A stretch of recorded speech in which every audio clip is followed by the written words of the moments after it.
Okay. Andrew sent the letter that you sent out today to the parents. Yes. My first thought was they must have got permission from Ride because I talked to Jimmy last night, Shalell, and he told me that's the thing I didn't know. There's only 5 days of virtual learning that each district can use per year. You got permission to bank those 5 days. Am I right? From Thank Ride? them. We got an additional amount of days for distance learning approved after we applied for additional days due to our situation. Does that mean you still have a bank of 5? No, sir. Oh boy. All right. Well, I don't think that's right, but that's one man's opinion.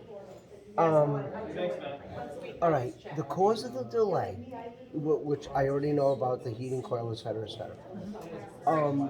But the extended delay, is it the carpeting that has to still be laid down? Is it more cleanup? Is it wall mold? I know Jimmy said you guys hired a construction hygienist.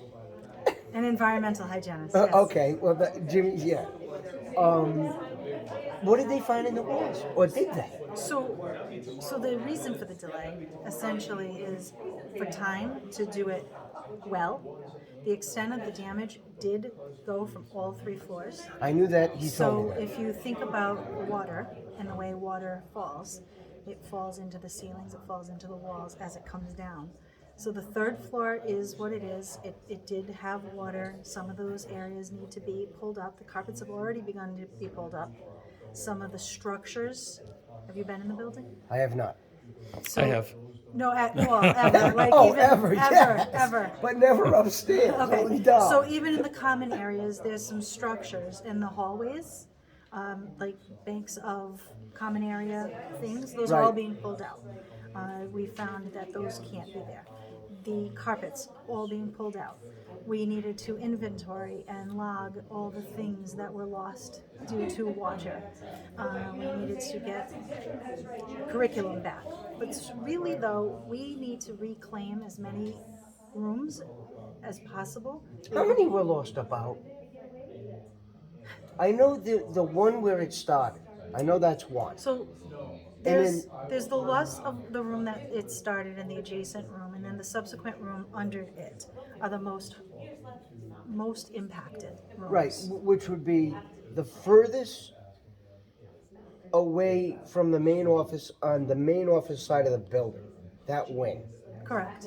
by the employee parking lot. Door 11. Yeah, that's correct. All right, that's what Jim said. He said it didn't affect the cafeteria, it No, didn't not at all. affect the gym, It did not affect any of those areas or the at all. playground outside. Nothing. That's Only awesome. that academic wing.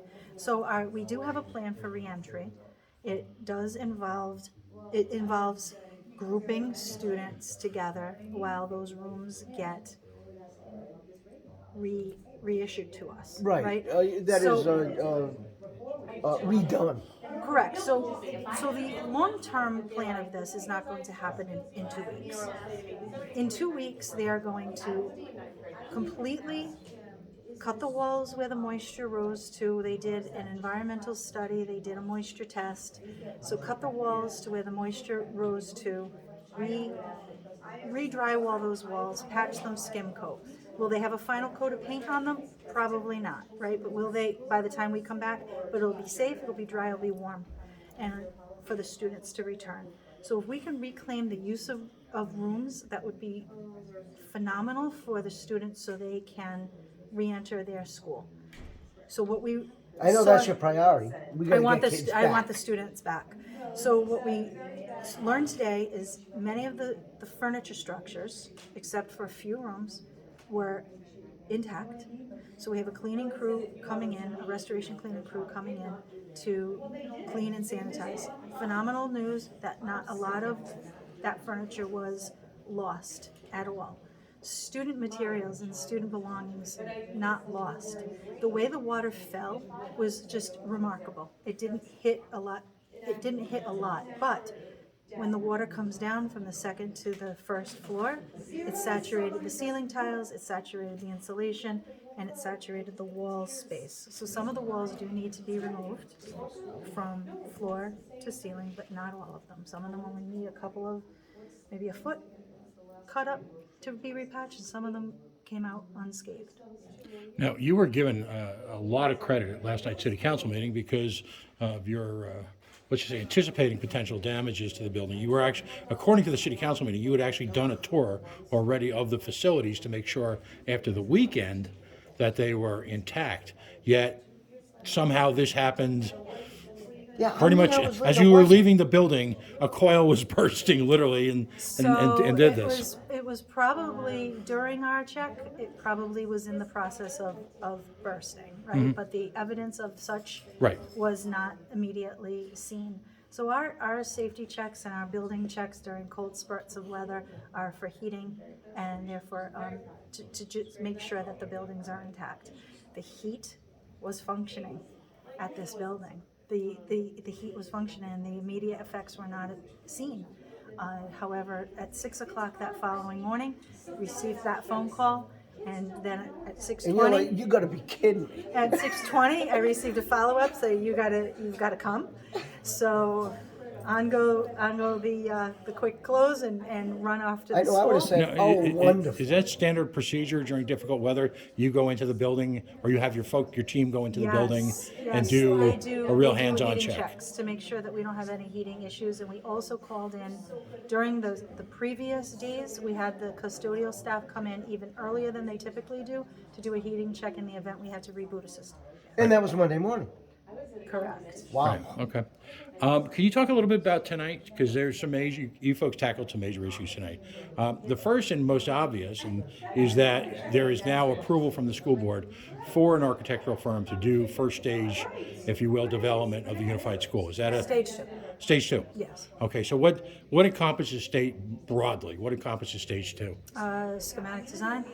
And if I'm using the wrong term, I apologize. Don't No, I quote think me. that's that's fine. what it said on the agenda. Schematic design, it's the preliminary Sketching. design to go to RIDE for further approvals Okay, great. before stage 3. So that's, they've got a license now, they're moving forward on stage 2. Yes. Great. With regard to Shea, Yes, sir. okay, so if you could just lay out for us what the process is. We had spoken to Dylan Salazzo before the weekend, and he talked about the schools. Again, all credit to you folks. You've had a fund in place for emergencies and issues, a development fund, I'll call it. Mr. Salazzo had indicated that maybe the money was going to come from there. There was questions from, as was mentioned, from RIDE that it might come from there. But now, given the scope of the repairs as it was detailed, it's obvious that money has to come. It's just too much. What is the process now moving forward for the next couple of weeks? Is a letter goes to the mayor? Does he have enough information now to He make a will decision? also get our prioritized list to go along with our ask of the 10 million that was approved this evening. Give So- us money. So it will, and this is why, and this is how we're going to use it, right? Right. Which I think has been his general ask the whole time is what are you going to do with it, right? Which is a reasonable ask. So now we got together with our school folks, our Colliers folks, our administrative staff, and we really prioritized what we could realistically do in this time frame and what needs to be done and what our far reach is going to be later on. So that letter, I'm hoping, with legal counsel and Melissa, and quite honestly, we need to get that out to him with that prioritized list so he knows what our ask is and he knows specifically what we're going after. Is Can that I get a copy of that letter? The letter that we're going to write, or we haven't written yet? Oh, no. That is what was discussed tonight and what you guys, the plan that is. So I'll For have what Drew, needs to be done at Shea. I can share that with Drew and If get you can Drew. send it to me, Drew, that'd be great. I'll have Drew get that out. That'd be great. is the process still in place? Does RIDE still have to do an approval on this $10 million before the February deadline? No. Or that's moot now? No, we have an open approval. So you have an As open Derek, approval? as Derek Osterman explained, we have an open approval. Okay. So now we just need to go explain to the mayor who holds the funds, or to the city, really Right. the whole city, who holds the funds, what we're going to do, how we're going to do it, and what our course of action is going to be. Okay. And so then at that point in time, it's anticipated that by your appraisal or by the entire group of stakeholders' appraisal, that receiving those funds and instigating that level of repairs will be sufficient to meet the October NEASC deadline, if you will. Yes, sir. I think that we need to make a good faith effort to move in the direction of improvements for the school. Right. And I think this constitutes a good faith effort on our part and on the part of the city.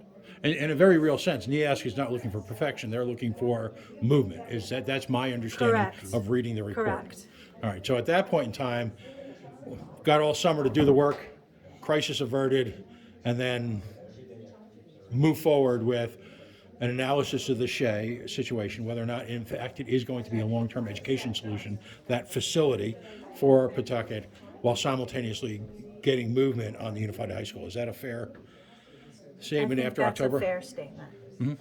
I think that's a fair statement that we will further delineate and further define the uses for Shea as we move forward in keeping it in our portfolio. It all starts with the auditorium. So our students, those students, they need an auditorium. Oh, God, yeah. They need an assembly place, a place of assembly, a place of celebration, and we have a plan for that. And in terms of determining Shea's future, is there a blueprint for how that process is going to take place, or is that still sort of That's in in the the mix? works. Okay. That's in the works right now. I think that part of the architect that was approved this evening, actually a lot of them included that Manuel that Mrs. Grant referenced during her statements this evening.